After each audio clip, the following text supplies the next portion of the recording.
Washington has imposed new sanctions against Venezuelan President Nicolas Maduro. That's after he claimed victory in a controversial referendum for a new constituent assembly. A dictator. Dictator. I do not obey imperial orders. I do not obey foreign orders of government. Neither today nor ever will I obey imperial orders. I am a free, independent president, but also anti-imperialist. I'm against American imperialism. Well, the sanctions target Maduro's assets as well as those of top Venezuelan officials. They also ban U.S. firms and individuals from doing business with the Venezuelan president. However, there is one economic restriction the U.S. seems rather unwilling to resort to in this diplomatic war, as RT's Caleb Maupin now explains.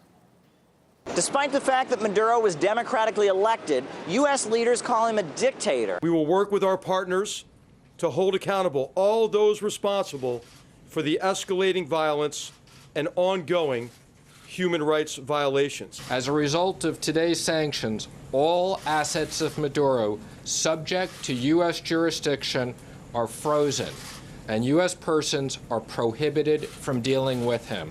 But one section of Venezuela's economy, which according to many reports and speculation is not being targeted by sanctions, is oil. 95% of Venezuela's export revenue comes from oil resources. They sell oil on the international markets. And at this point, U.S. Treasury does not intend to target the oil sector of Venezuela's economy with sanctions. When they were asked about Venezuela's oil exports, this was the response from U.S. officials. There was some talk of maybe making some changes in terms of our export of light crude oil to Venezuela or curbing Venezuelan oil imports.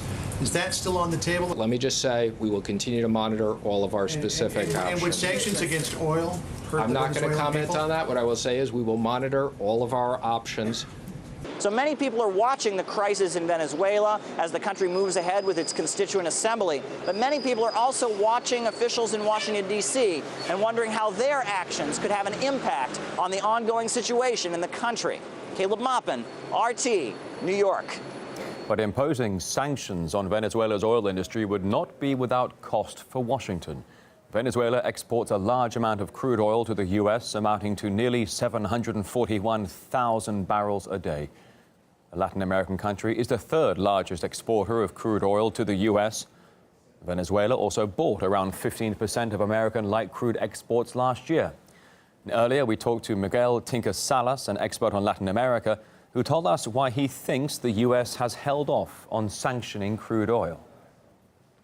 So far, the sanctions that have been mentioned have been against refined Venezuelan oil products and against individuals in the Venezuelan government. They have not been for the importation of crude.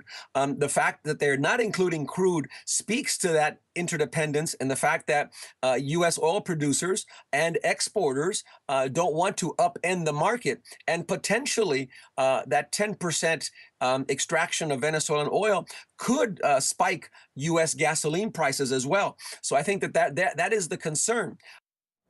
Meanwhile, the protests in Venezuela are not going away, with the opposition denouncing Sunday's Constituent Assembly elections as illegitimate. It also insists officials are lying about the turnout. Maduro's government says more than 40% of voters took part in Sunday's vote. The elected Constituent Assembly will be tasked with rewriting the Constitution and will have the power to dissolve the current parliament. The voting took place amid fierce protests and deadly clashes. Up to 16 people were killed over the weekend. And Carlos Camacho reports from Caracas. Well, as you can see, this is Venezuela the day after Nicolas Maduro claimed victory in the Constituent Assembly vote.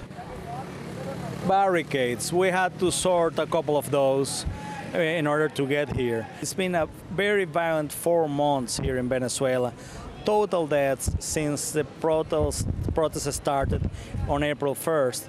Total 121, according to the Attorney General's office. That just sounds like more trouble on the way, as you can see. This is Carlos Camacho in Caracas for RT.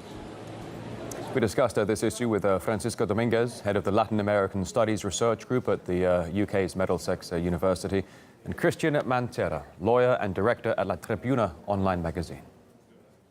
You cannot just unilaterally, as a president, tell your people, okay, well, I don't like the current constitution. I'm going to write a new one so that I can decide who stays in power. I can decide who I appoint to the high courts, and I could also decide what goes on in Congress. That is not a democracy. If you want to call this, Professor, which I would be surprised if you want to call this democracy, because it is not a democracy, and you cannot interpret those articles of the Constitution. It is clear that when you go to a constitutional plebiscite or election, you have to have the majority of the people calling for it. You cannot just unilaterally say, well, I don't like it, I'm going to write a new one. Mr. Moderator, I want you to stop in. So I can reply. That's a fair point. Francisco's making a fair point. Christian, if you could just give Francisco a chance to respond to the points you've made there. And I hope that I'm not interrupted again. The basic position is it can be called, it is constitutional, and there is no reason for anybody not to call it. And the reason why Maduro has called for this Constituent Assembly is in order to empower the population and to get a mandate, so that through that mandate they can actually begin negotiations. The position of the government now has been strengthened regarding this dialogue that the government is seeking. In 2015, when the National Assembly elections took place, the government got 5.6 million. Now they got 8 million, so they increased by 2.5 million votes. It seems to me that there is one section of the opposition that is totally recalcitrant, and there is another one that is prepared to talk. These 8 million votes actually facilitate the possibility of bringing about peace, which is through the dialogue which Maduro has offered again and again and again. Why just don't go to a general election? Submit your name, submit your work in your government, and let the people decide if you want to stay or if you go. But don't rewrite the Constitution and say that that's going to be a way of solving the mass unemployment rate, the inflation rate, the economy going into shambles, and also having people standing in lines asking for food. That is completely ridiculous that a law will fix that. Only true leadership will fix that, and that is not the way you do it. I don't think anybody has ever said that the new Constituent Assembly is going to resolve all the problems. It's not going to. But the idea is that it will create a framework by which... You just said it, that it's going to resolve it. The recalcitrant searches of the opposition can bring round to the dialogue that actually people want.